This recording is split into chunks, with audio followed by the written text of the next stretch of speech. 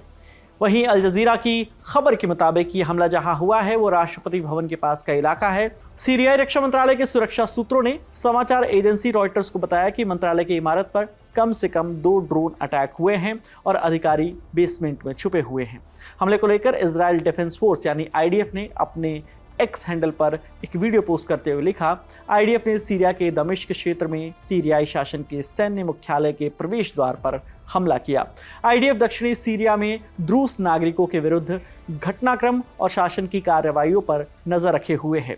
राजनीतिक क्षेत्र से प्राप्त निर्देशों के अनुसार आईडीएफ इस क्षेत्र में हमले कर रहा है और हर परिस्थितियों के लिए तैयार है। हमले के बाद प्रधानमंत्री बेंजामिन नेतन्याहू ने कहा कि हम अपने द्रूस भाइयों को बचाने और सीरियाई शासन का गिरोह खत्म करने के लिए काम कर रहे हैं। साथ ही उन्होंने द्रूस समुदाय के इजरायली सदस्यों से भी सीमा पार करके सीरिया नहीं जाने की अपील की है। इजराइल के प्रधानमंत्री बेंजामिन नेतन्याहू की द्रूस समुदाय से अपील है कि आप इजराइल के नागरिक हैं, सीमा पार ना करें। आप अपनी जान जोखिम में डाल रहे हैं, आपकी हत्या हो सकती है।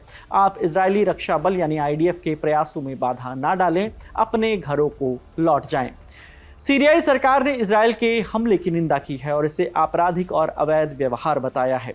सीरिया के विदेश मंत्रालय ने एक बयान में कहा कि सीरियाई अरब गणराज्य आज कोऑर्डिनेटेड ड्रोन अटैक और सैन्य हवाई हमलों के माध्यम से किए गए विश्वासघाती इजरायली आक्रमण की कड़े शब्दों में निंदा करता है। इस बयान में कहा गया कि सीरिया के कई सशस्त्र बल और सुरक्षा कर्मी के साथ कई निर्दोष नागरिक भी इसमें मारे गए हैं। दरअसल दक्षिणी सीरिया के स्वेदा प्रांत में शिया द्रूस और सुन्नी बेदोइन समुदाय के बीच बीते 4 दिनों से हिंसक लड़ाइयाँ चल रही हैं। इसमें 250 से ज़्यादा लोग मारे जा चुके हैं। इजरायली रक्षा मंत्री इजराइल काट्ज ने चेतावनी दी थी कि सीरियाई सेना को देश के दक्षिणी हिस्से से हट जाना चाहिए। ऐसा नहीं होने तक इजरायली सेना हमले करती रहेगी। अब ये भी जान लेते हैं कि इजराइल सीरिया पर अटैक क्यों कर रहा है। इस पूरे संघर्ष की शुरुआत तब हुई जब 13 और 14 जुलाई के बीच द्रूस लड़ाकों और बेदोइन सशस्त्र समूह के बीच लड़ाई को दबाने के लिए शहर में सरकारी सैनिक घुसे। इसके बाद ये लड़ाई द्रूस लड़ाकों और बेदोइन सशस्त्र समूह के बीच न रहकर द्रूस लड़ाकों और सरकारी बलों के बीच ही छिड़ गई।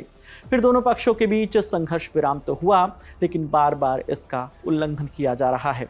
इसके बाद इजराइल भी इस लड़ाई में कूद गया और उसने स्वेदा के आसपास के इलाकों में सीरियाई सरकारी बलों पर बमबारी की। हमले के बाद इजरायली प्रधानमंत्री बेंजामिन नेतन्याहू ने कहा था कि उनका मकसद द्रूस समुदाय की रक्षा करना है, क्योंकि इजराइल और इजरायली कब्जे वाले गोलान हाइट्स में द्रूस लोगों से उनके अच्छे रिश्ते हैं। सीरिया में लगभग 7 लाख द्रूस रहते हैं। देश में सबसे अधिक द्रूस स्वेदा में रहते हैं। सीरिया के कब्जे वाले गोलान हाइट्स में 29,000 से ज़्यादा द्रूस रहते हैं। वहीं इजराइल में लगभग 1.5 लाख द्रूस समुदाय के लोग हैं जिन्होंने इजरायली नागरिकता ले रखी है और वो इजराइल की सेना में भी काम करते हैं। इस मामले में आगे जो भी अपडेट आएगी हम आप तक पहुंचाते रहेंगे। आपके लिए ये तमाम जानकारी जुटाई है हमारे साथी सुप्रिया ने। मेरा नाम विकास वर्मा है, कैमरे के पीछे आलोक है। देखते रहिए दी ललन टॉप। शुक्रिया।